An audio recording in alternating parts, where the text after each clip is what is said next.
Good evening from Washington. I'm Laura Ingram, and this is the Ingram Angle, a fantastic Friday full of great stories for you, of course. News always breaks throughout the day when it's in Trump land. And a Comey memo may have let a big cat out of the bag. Did he use a meeting with Trump as a setup to tarnish him with that dirty dossier? And also, it's official, the Democrats have hit rock bottom by filing a lawsuit claiming that the Trump campaign conspired with Russia and WikiLeaks to sway the election. My angle later on in the show, you don't want to miss that. And get this, Democrats first tried to expand their voter base with illegal immigrants, then with children, and now with felons. That's a motley crew. And another huge diplomatic win for Trump. Rocket Man might be becoming Pocket Man, pledging to pocket all of his missiles. Hey, and the guys haven't even met yet. Maybe it was Pompeo. Maybe he does have the magic touch. But first, Jim Comey might want to pull the plug on that book tour now that the former investigator himself is under investigation. Fox News has confirmed that the Justice Department's Inspector General is investigating Comey's handling of his memos describing his meetings with President Trump. A source saying that the DOJ's watchdog is looking into whether the former FBI director leaked any classified information.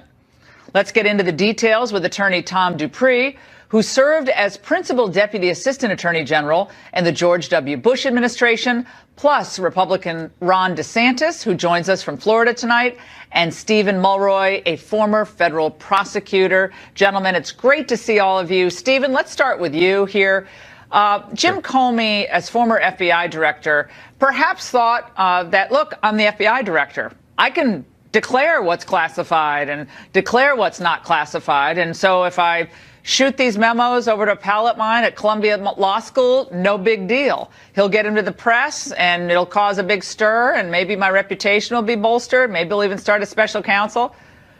But, you know, doesn't this mean that, Comey could be in hot water now with this new investigation? I'm not sure that's really the case, Laura. It's important to remember exactly what we know here. We won't know for sure until the Inspector General has concluded its investigation about what all the facts are for sure. But the Wall Street Journal has reported that there were only 2 memos that Comey gave to his friend that had any classified information. In one of them, he went through and redacted out the classified information, and the other one wasn't classified at the time. It was only classified later on. So it seems like his course of conduct here was fairly anodyne, fairly inoffensive. You can't very well blame him if the document wasn't classified until a later point in time. That kind of retroactive liability, I think he could argue, is unfair. Well, Tom Dupree, is self-redaction legit here? He can then redact, like, look, I'm sending it to my pal who's going to get it to the press, but I'm going to get my big Sharpie. I have a Sharpie here. I'm going to get my big Sharpie and black out some foreign intel names. Yeah, Laura, I think even Jim Comey's defenders would admit that he is walking a very fine line here. You know, if the difference between criminal jeopardy and innocence is where you draw the line with the Sharpie, I mean, my goodness, I wouldn't want to be in Jim Comey's shoes if the IG is digging into these memos line by line, trying to see whether or not he might have left something in that shouldn't have gone out the door. Well, the Inspector General had no patience for Andrew McCabe, clearly. The lies from Andrew McCabe, I mean, he's in real trouble here, and we'll see if he actually has any criminal jeopardy there.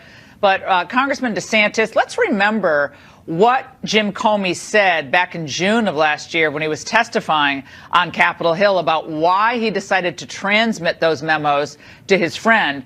And I think we have the shot. Let's watch. And my judgment was I needed to get that out into the public square. And so I asked a friend of mine to share the content of the memo with a reporter. Didn't do it myself for a variety of reasons, but I asked him to because I thought that might prompt the appointment of a special counsel. For a variety of reasons, Congressman. For a variety of reasons, he also self-redacted at least one of the 2 memos. Well, it's important to point out that that was malicious leaking of government documents. I asked Christopher Wray under oath, is it appropriate for FBI agents to leak their work product to the press? And he said absolutely not. I do think he's facing exposure because some of that stuff very well may have been classified. But at the end of the day, this is a guy who took those documents. He wanted to generate a special counsel. And it's interesting, you look at those memos, he actually writes down in the memos, I told the president I don't leak. The fact that he's writing that in the memo that he doesn't leak tells me he probably was a habitual leaker. Actually, you bring up a great point, Congressman, and Steve will go to you on this. This is from the Comey memo. This is from January 6th, right after his first meeting at Trump Tower with the president. He said, and he wrote, I said I was eager to find leakers and would like to nail one to the door as a message. That's very dramatic. I said something about it being difficult, and he replied that we need to create a narrative that we were investigating him, of course, because we are not, and I worried such a thing would be misconstrued. But he kept, as Ron said, as Congressman DeSantis said, he went out of his way a number of times to say to the president, he claims in this memo to the file, that, well, I'm not a leaker. You know, you can trust Andrew McCabe. He's a stand-up guy, and I don't leak, and McCabe is in your corner. Memos to the file are written by people to do what? Steve? To do what? Well, I think probably to memorialize a conversation so that there can be no doubt later on, if it comes up, what exactly was said and what wasn't said. I think this course of conduct shows that Comey was a bit concerned about a potential obstruction of justice. He knew that there was a big controversy about it. He knew that it might become important later on to know exactly what was said and wasn't said. And so he wanted to contemporaneously document it so that there'd be no doubt. On January 6th, he was worried about obstruction of justice? Well, I think quite possibly. If you take a look at his whole course of conduct, I mean, he went out of his way to redact. If you think he is obstructing justice, and you like sitting there and he's like, well, I'm looking forward to staying on with you, and I'm looking forward to, you know, he said, what are your plans? He's like, I enjoy my job. I'd like to stay on. So that's why Molly Hemingway today and others wrote that this whole thing smells like a big setup. The whole meeting, they're talking about the dossier to rattle Trump or try to rattle him. This, well, we don't know if it's true, but there's this thing, and it looks like they're saying this. Tom, your reaction? Yeah, you know, it is puzzling. I mean, you know, the administration is just getting started, and already the FBI director is, you know, memorializing for whatever his purposes were. Well, you don't memorialize to make yourself look bad. You memorialize yourself to make you look good in a meeting. Yeah. Sorry. Yeah, no, I think that's fair. I think that's fair. And look, this is exceedingly unusual. I mean, I can't imagine any other administration where a few days in you have someone feeling the need to create this sort of record. So there's unusual things going on here. Congressman DeSantis, there's a Comey point in these memos that talked about CNN. I want to read it. He says, I said media like CNN had them, the memos, and were looking for a news hook. I said it was important that we not give them the excuse to write that the FBI has the material, or that's redacted, and that we were keeping it very close hold. He said he couldn't believe they hadn't gone with it, and I said it was inflammatory stuff, and they would get killed for reporting straight up from source reports. And then, bingo, just a few days later, Congressman DeSantis, CNN runs with it, then it gets published elsewhere. This is why people were saying, again, the way this is written, this memo to the file, I said CNN would be crazy to put. I don't know, if you're writing the novel here, yeah, and there's the CNN headline, Intel chiefs presented Trump with claims Russian efforts to compromise him. I mean, well, where did they get that from? Where did they get that headline from? Well, just think about it. Jim Comey, this is a guy, he never memorialized any conversation with Barack Obama. He never did with Loretta Lynch, even though he now says Loretta Lynch was conflicted. It was only from day one with Donald Trump. So that meeting to me is very fishy because Jim Clapper, I and most of my Republican colleagues believe is the one that actually leaked the existence of the meeting to CNN. But why would Comey have... Why do you think that? Based off the Intelligence Committee, what they were able to come up with, and they allude to it in their report. But that's just the inference I make. I think he was the guy. Now, here's the deal. Comey acknowledges that it's not newsworthy at the time. They needed a hook. So what does he do? He gives them the hook. So either him and Clapper knew this together, or maybe he was acting at Clapper's suggestion. Yeah. But he provided the hook for that to go out. And when he's briefing Donald Trump probe on it, he only talks about the one salacious allegation. He didn't discuss other aspects of the dossier. Don't you think that's something the president-elect should have been entitled to know about? And yet Comey hid that from him. This thing smells very badly, and I think he's going to have to answer more questions about that. He has to come back to Capitol Hill, does he not, Steve? I think the point that Congressman DeSantis is making is when you go out of your way to bring up the dossier and you bring only basically one of the most inflammatory elements of the dossier up, that's rocket fuel to someone like Trump. Like, what? And, you don't there's a lot of other stuff in the dossier. You bring up that one point. And we know now in hindsight that he was using that professor at Columbia to then get information out to the press. So he had it in his mind a couple months later to disseminate stuff to the press. He wanted to get out there. He wanted a special counsel appointed. So why wouldn't it be logical now to think, maybe he and Clapper chatted about this, said, we got to get this out. Trump's one person's setup artist is another person's, whistleblower. I mean, here's a lifelong Republican who was promoted by Republican presidents and whose handling of the Clinton email investigation, at least his public handling of it, arguably was very much to Clinton's detriment and Trump's benefit. So the idea that he's got a motive to... I'm not sure that he has got the motive to do this setup job that we're speculating Wait a second. about. Hillary Clinton got off scot-free in this email investigation. The Clinton Foundation investigation was totally scotched ultimately. So the idea that he helped Hillary, I never bought that argument. Hillary Clinton, if she were anyone else, would be in jail right now. If she were anyone else, would be in jail.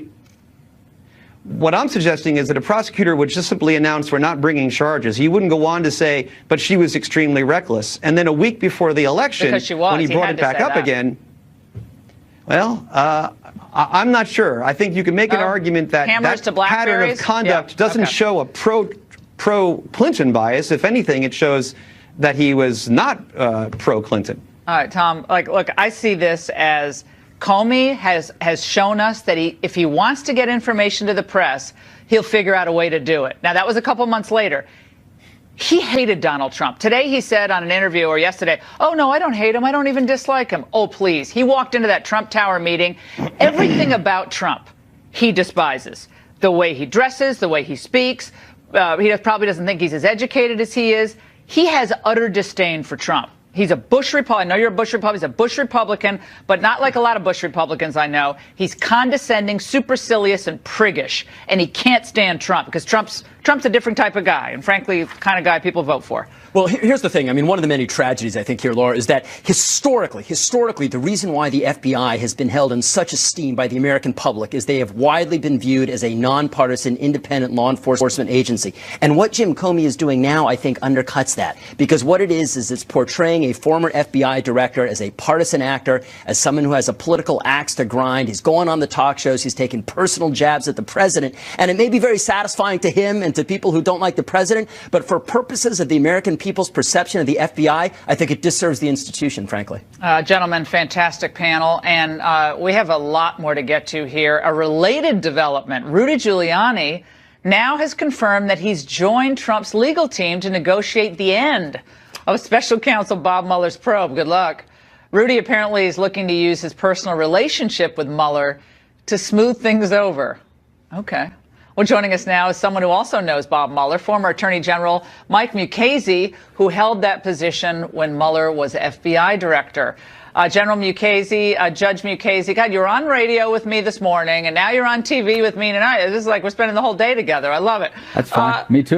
That's great. Judge, let's talk about this wild day. Now we have a criminal investigation going on at the IG, a criminal referral of Andrew McCabe, who was, of course, Comey's deputy. But now the Inspector General is investigating whether Comey knew that some of this information was classified when he transmitted it to his pal at Columbia. Yeah, I think we ought to put to rest something that one of your guests said on the last segment about how, well, the memos weren't marked classified at the time. They were classified as soon as he wrote them. I had an experience when I started as AG of taking notes at a meeting on a top secret procedure. And when I got up to leave the meeting, my then chief of staff leaned over and wrote in big block letters at the top, TS/SCI, meaning top secret, secure compartmentalized information. In other words, those weren't my notes. Those were the government's notes. And those weren't Mr. Comey's memos. They were the government's memos. And the information in them, if it was classified as soon as he put it down on paper. Well, Judge, he said they were personal reflections. And they were personal thoughts and reflections on the meeting that he had with the president. Personal thoughts and reflections are fine, but if they are personal thoughts and reflections about classified information, then they are classified personal thoughts and reflections, and you can't simply take them out and leak them. Judge Mukasey, you were Attorney General when Bob Mueller was FBI Director, and tell us a little bit about him. I know you had daily briefs with him. You met at the White House with others with him on a weekly basis at least. What was he like? That's an excellent question. The trouble is I'm not in much of a position to answer it because although there were many people that I met with less frequently than I met with him, I really have very little in the way of insight into what he's like as a person. I didn't get to see that. You'll notice that he always wears buttoned-down white shirts. Well, he's very buttoned down and buttoned up, and it's very hard to get a take on him as a person if he doesn't want to give it to you. And he apparently didn't want to give it to me. Now, when you had one-on-one conversations with him, did he seem like a, straight-up kind of guy? Like because you were his boss. I mean, people forget the Attorney General is the boss of the FBI Director. We think of the FBI Director as an autonomous person, but you were his boss, and then, of course, President Bush was, his ultimate boss. Yeah, nominally I was his boss.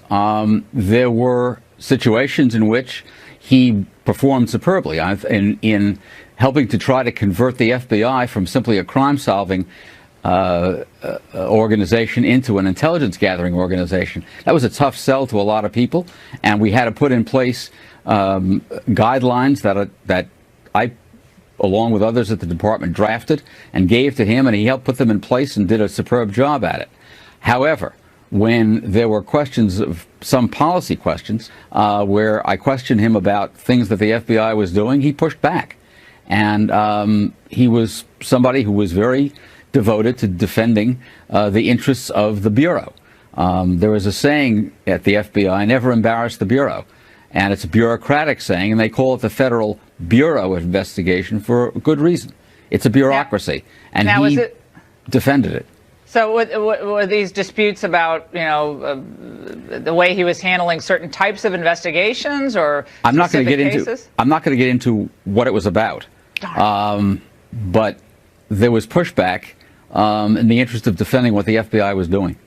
Who was his deputy back then? I can't remember who it was. Who was it? You can't remember. Right. I can't remember his deputy. I was like, it was obviously not, it wasn't Andrew McCabe, so I can't. No, it was not Andrew McCabe, that I can tell you. And Judge, as we close this out, at the end of this week, where Jim Comey has been on this book tour that seems like it's been going on for months, but it's only really been going on for a few days, do you agree that the damage to the Bureau is somewhat significant, given the fact that he led this agency, and now he's clearly strafing the president and everyone close to him? Regrettably, I think the damage is enormous because the head of the organization becomes the figurehead that everybody looks to judge how the organization performs. And his handling, in particular, everybody's got their own favorite issue. Mine is with his handling of the Clinton email investigation was an outrageous performance. President Obama was sending messages and receiving messages on Hillary Clinton's private email server. Jim Comey knew that, and when President Obama went on television and said, there's no issue here, she doesn't really intend to cause harm, what he was saying, in essence, is you better let her off, because if you wind up accusing her, you wind up accusing me. And Comey followed that lead. And it's the notion that this was somehow something that he had to do for the welfare of the country is a lot of disingenuous claptrap. Judge Mukasey, I love the word claptrap. It's an underused word, and it's one of my favorites. So, of course, you use it. Judge, thank you so much. And you really have to wonder if the Democrats drank their own Kool-Aid here. Their latest stunt may be proof that their obsession with Russian collusion is making them totally lose their minds. I'm going to diagnose this latest insanity in the angle. Stay there.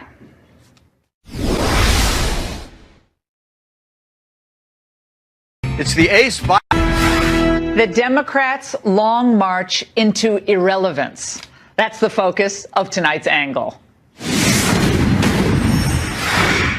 We have not seen one scrap of evidence demonstrating that President Trump or his campaign colluded with the Russians.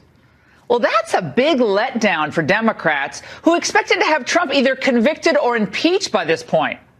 So now what do? Well, if you can't beat them, sue them.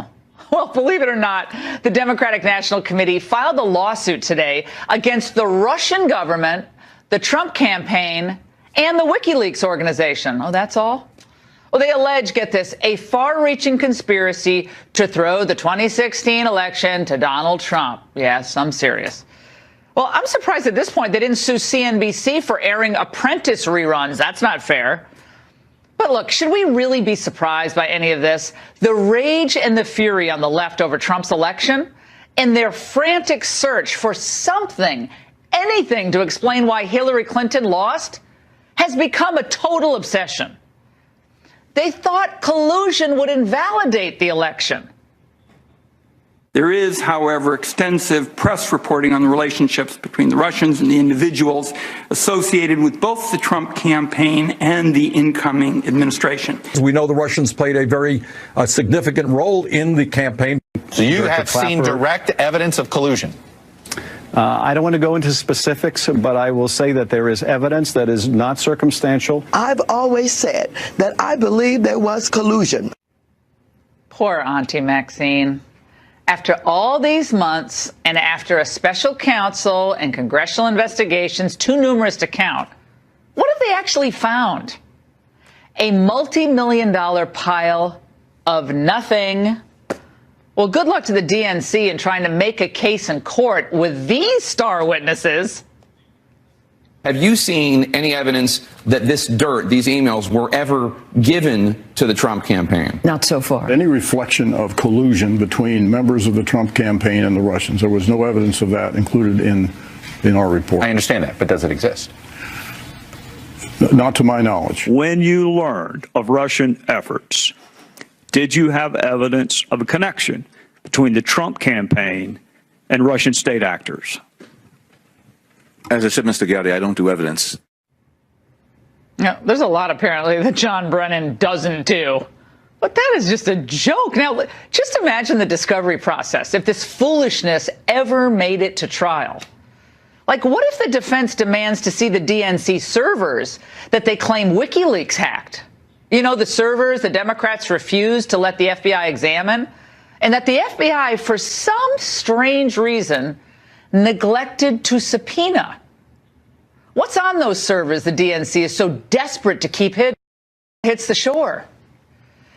At this point, when you really look at the totality of all of this, rather than looking like a party that has the wind at its back this year, the Democrats increasingly look like a party desperately trying to find its own identity and relevance, as Trump, meanwhile, chalks up win after win on things like trade, North Korea, and, yes, the economy. Now, my personal advice to Democrats is this. Keep doing what you're doing, because the American people are a lot smarter than you give them credit for.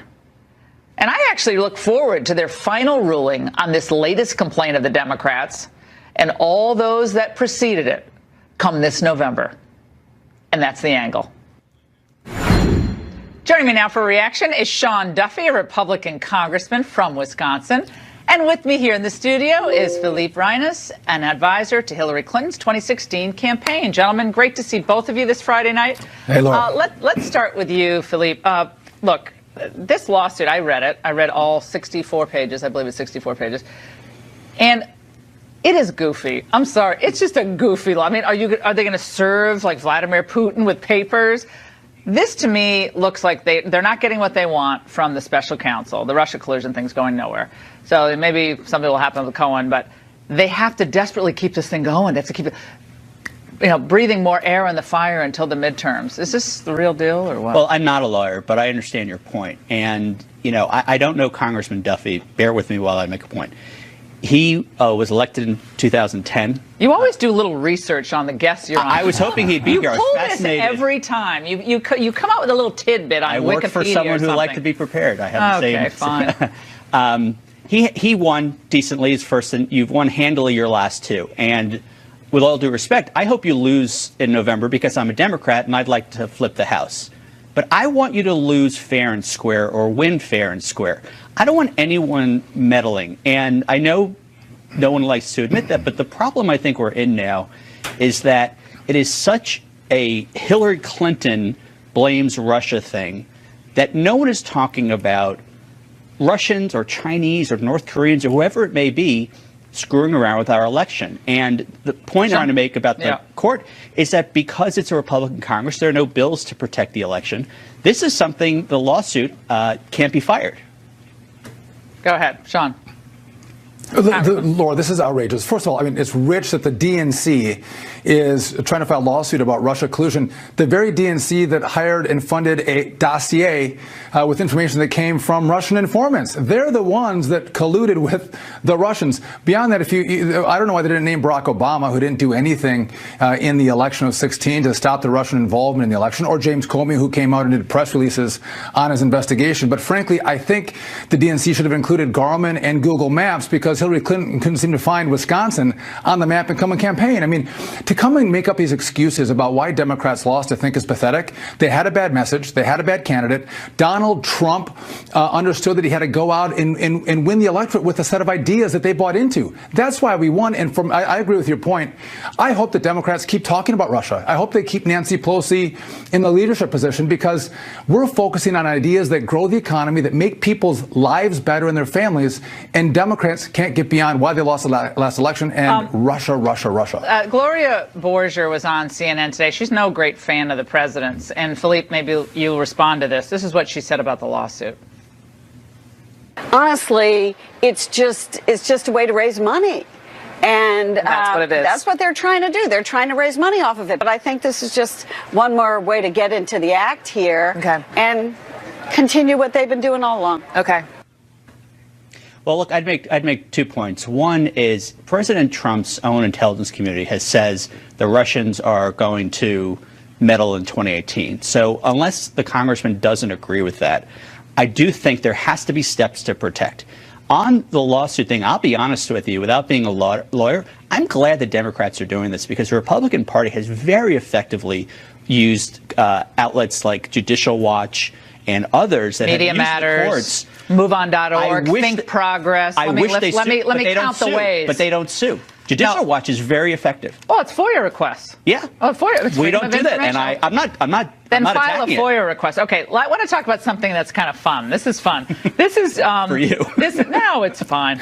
This is the new book out by Amy Chozick of the New York Times, and we have a couple of fun little excerpts. I bet. So she covered Hillary Clinton for 10 years. Okay, and the book is called Chasing Hillary. 10 years, 2 presidential campaigns, and 1 intact glass ceiling, because she lost because she's a woman, don't you know? This is one quote. This is what Hillary says on election night. I knew it. I knew this would happen to me. Should I do it in her voice? I knew this would happen to me. They were never going to let me be president. Really? By the way, this was not fun. I hope the next part's fun. I think she was disappointed. I was in the room with her when things were going badly. Yeah, it's sad. And for like 5 seconds. I think that it was hard to take. And she knew immediately that a series of things. Why didn't she come out and do a concession speech? That was lame. Because both campaigns had agreed to wait until AP called it. Honestly. Okay. Hey, Laura. She called. I was in the room when she called Donald Trump. She did it very quickly. Sean, real quick. This is a great quote. They, the deplorables, wouldn't let me win. And is she entitled to be the president of the United States of America? You earn the presidency. You go out and earn the vote, and she thinks she's entitled that they won't let me be the president. This quote encompasses everything that's wrong with Hillary Clinton. She felt like she could just say, I'm a Clinton, Bill was my husband, and I'm entitled to win this election without working, without giving a vision and a direction for the country. It's frankly shameful, but you know what? She'll never go away. She's used to being in the press. Well, she wants to stay in the press. She wants her names on the... what's that? No, this is Amy's, but we're out of heartbreak, party and Fox won't let her go away. You'd think she was president. We didn't even get into the mention of you. she We won't have let 15 it go seconds. We away. got a hard break on a Friday night, guys. We let you off the hook. Go ahead. Nancy Pelosi trying to rally the troops against tax cuts. What happens to that chant when we get back? Lumber Liquidators' 15th annual April sale is... All right, welcome back. Now it's time for our Friday Follies segment. We've got some hot cultural topics, starting with the growing problems posed by people pretending that their pets are service animals. In New York tonight, we welcome Fox News contributor Raymond Arroyo. You're not here, Arroyo, so it's not. You don't get the same mojo. No. We brought the Follies to Broadway. First of all, I have to say, you're not an animal person. So you should be opted out of this segment. You don't like animals, not even your own dog, Maddie. I had an emotional support animal next to me on a Southwest flight. It literally, yes. I'm not lying, it was chewing on my shoe. So I have a little grievance against these animals. Oh, fine. All right. They are the numbers of these emotional support animals have gone through the roof, Laura. From 481,000 2 years ago to 751,000 animals. Now, the reason people try to pass them off as emotional support animals is because they fly free, okay? All you have to do is alert the airline and present a paper from a medical professional showing that you need your emotional support animal. Now, the airlines are reacting because they've been mauling people on the planes. They leave droppings here and there, which contaminate the plane. That's some of the passengers. I've seen some of these passengers lately. They show up in their pajamas for flights. Well, they have to fly, but not so with the animals. Read that statement from the airlines. All right. They now Here's are going the American to the Transportation Airlines. Here's the American Airlines for America lobby group. Airlines have experienced a surge in passengers bringing animals on board that haven't been appropriately trained as service animals. This has resulted in our crew members and passengers being bitten and subject to other offensive and injurious behavior. Oh, they need to lighten up. I'd rather be sitting next to most dogs than, some of the other people. This woman tried to get a peacock on a Southwest airline, and she was denied. Well, peacocks need to fly. That's an anti-NBC bias that you have. I've got one to top you. My friend Walter today said, look up an old Wall Street Journal article. We did. Yeah. I'm just going to read this, and then I have some video for you. Yeah. This man brought a miniature horse onto the plane. This was the article. Pox was traveling with a miniature service horse in Seat 3A. Horse had a bowel movement on the carpet of the bulkhead. Oh. Cabin service had to do excessive cleaning in order for the aircraft to leave for the next flight. Now, we found video, Laura, of a woman who actually had a miniature horse emotional service animal in her home. Oh. Look, it's opening the refrigerator for her. I mean, come on. Well, wait, they're making your point. Look, it can do pretty much anything. But it can't be on a plane with me, Laura. There's barely enough space for me at this point. I want more support animals, and I like to. One woman let me hold her dog as she went to the bathroom. She came back. This is on a Delta flight. She came back, and I said, "Can I hold the dog for the rest of the flight?" She said, "Sure." I held the dog for the rest of the flight. It was all the way to California. You're the dog support animal. You've become the dog I help support. The dogs come You're going to have to wear one of those things that say, "Do not touch support animal." Well, I won't even go there. Okay. All right. When a chant is not a chant. When a chant is not a chant. Democrats seem to have a little trouble, so do Republicans, in coming up with new chants. And you pointed this out because Nancy Pelosi was at a tax rally this past week, and it was saying that Democrats are going to raise taxes on the rich. Republicans are letting the rich get off scot-free. Let's hear some of this lame chant. We cannot let it stand. We won't let it stand. We won't let it stand. We won't let it stand. We won't let it stand. Repeal the Trump tax, replace the ones that passed it. Repeal the Trump tax, replace the ones that passed it. Repeal the Trump tax, replace the ones that passed it. Repeal the Trump tax, replace the ones that passed it. Oh, is that bad? These are not chants, Laura.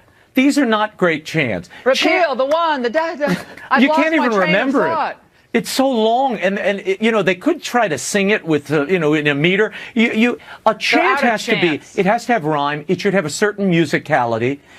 It should be memorable, and I will add, passionately delivered. None of which you could accuse those past chants. Are these your bullets? Look at this. It should rhyme. What is this from the chant handbook? You just came up with this tonight. This is the Arroyo book of chant. I'm sharing this with you for the first time. Hell no, we won't go. That actually rhymed. Right. Give Peace a Chance was kind of lyrical. Well, now wait.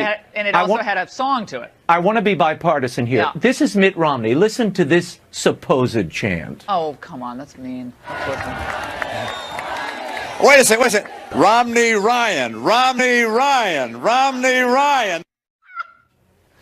An unmemorable chant, if there ever was one.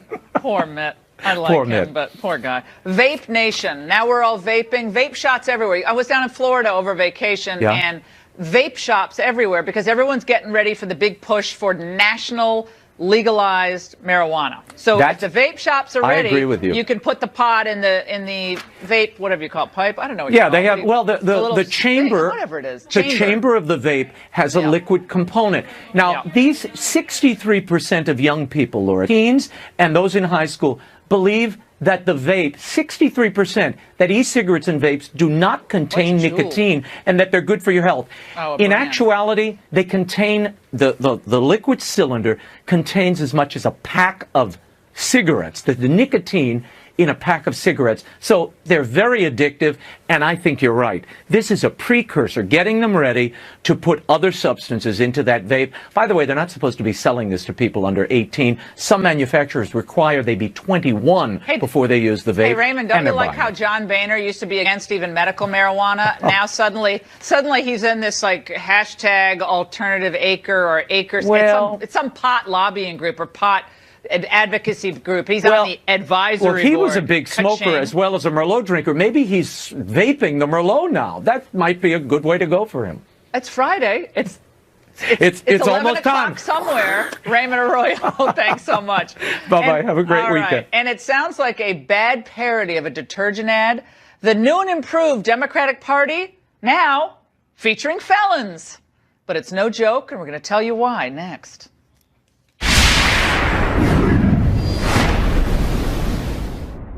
Now, we all know many Democrats embrace illegal immigration to expand their voter base with Hispanic Americans. Republicans like the cheap labor. But this week, we told you how the Democrats in Washington, D.C. may actually now start letting 16-year-olds vote, both in local and in national elections. And we now are ready to add felons? Oh, felons on parole to the base of the Democrat Party? I kid you not. Well, New York Governor Andrew Cuomo has recently issued an executive order giving 35,000 paroled felons the right to vote. Joining us now, someone who supports this proposal, I'm delighted he's with us, Corey Johnson, who is the Speaker of the New York City Council, and he represents like the coolest part of New York. Sorry, Greenwich Village and Hell's Kitchen, and oh, come on, that's like the coolest place to represent. I mean, come on. I'm hanging out with you in New York next time I come. How you doing, Councilman? Good to see you. Very good. Thanks for having me tonight. Absolutely. Okay, so give us the sense behind the felons. So these aren't felons that have finished their parole. These are felons that are still within the penal system, having to demonstrate good faith and lawfulness and so forth. Yeah, these are folks that have been paroled. The parole board has made a decision that they are not a risk and they are not incarcerated anymore. And this isn't anything new. 14 states in the country allow this in the same exact way. Deep red states like Utah and North Dakota allow the same thing. So deep blue states, Hawaii and Massachusetts, deep red states, North Dakota and Utah. This is about reenfranchising people, reintegrating people into civic life. And studies show that civic engagement lessens recidivism. Less people recommit, hopefully, if they're integrated into society. So voting is going to... Yeah, I don't mean to interrupt, but we have 76%, I believe, recidivism rate in New York State, and it's similar across the country in the first 5 years of being released. So 76% go on to commit another crime, are back in the penal system. But your argument tonight is by voting, they're going to be No, not drawn into the system? It's not one thing. There are multiple things. I mean, probably the most important thing is getting people jobs. It's getting people who are let out of prison actually reintegrated, having an income, being able to support themselves. That's for sure. one thing. I agree with you on that. But the voting thing, let's just go through the other ways that felons forfeit various rights that are important to people like you and me and others. Holding many government jobs, they can't hold a lot of them as felons on parole. Certain welfare benefits they're not able to get. Second Amendment rights, no can do. And they're broadly excluded from running for office, Mr. Speaker. So would any of those rights, would you submit, should also be, given back to felons that are on parole? Second Amendment rights, could they run for your position, for instance, as Speaker or as council member? Well, sadly, in certain places, they actually can. In New York, if you're a convicted felon, you can run for office, which I'm not sure that's a good idea, and there are probably some constitutional issues involved. But right now, if you're a parolee, there could be curfew requirements, there could be drug treatment program requirements, things that have to do with public safety. Allowing someone to vote does not endanger the public safety in any way. Only a gun, as you just mentioned, public safety issue. But isn't this just a way to get votes? I mean, you're so well spoken, and you're such an interesting person on so many levels. I mean, you're hilarious. I watched one of your where were you going when you were dancing in the taxi recently on that video? I'm always happy to sing Lady Gaga with you. Oh my God! First of all, that was hilarious. I just saw that on YouTube tonight. You can put on The Cure if you want. Oh no! Friday I'm in Love. You got to listen to that acoustic, my friend. That's the best. That's the best version of that song. But I digress, because right now a lot of people think Governor Cuomo is just trying to. It's whether it's the illegal immigrants or I am woman. He said today, like, I'm a woman. What was that? Let's watch that, because for our viewers who missed that, let's watch. I'm undocumented. You want to deport an undocumented person? Start with me, because I'm an undocumented person. Oh, we don't have the part. He said, I'm a woman. I guess we cut that up. He said, I'm a woman. What was that? That was kind of curious. I like to be all things to all people, but you literally cannot be, Mr. Speaker. Your reaction to that? Well, I think this is about, in many ways, the point he was probably trying to make, though I'm not sure, I'm guessing, has to do with intersectionality, has to do with identifying with folks who have been disenfranchised. Governor Cuomo helped pass same-sex marriage in New York City. He's worked to protect the rights of women. But I want to make one point before we go, which is George Will, a conservative commentator who you know quite well, spoke recently in favor of ensuring that people who have been let out of prison in Florida, there's going to be a ballot initiative there, get the right to vote. You've seen Jared after parole. I think after parole, correct? That's his point, I believe. You've seen Jared Kushner speak out in favor of Susan Collins, Republican Senator, Hakeem Jeffries, a bill there. You've seen Rand Paul talk about getting rid of mass incarceration rates. You've seen the Koch brothers. These are all people that I don't really agree with. Talk about the cost of prison. Yeah, when you're citing the Koch brothers, I'm worried. Okay, well, no, I'm just the Koch saying brothers are like the boogeyman, except when they're issue. agreeing to something like this. If you look at states like Utah and North Dakota, how many the felons same do they have in Utah? There's probably 35,000 in a state that's like, I can't imagine it's even 35,000. But look, I think the issue is expanding voter rolls for Democrats. I mean, just now, why do it by executive order? Why not go to the legislature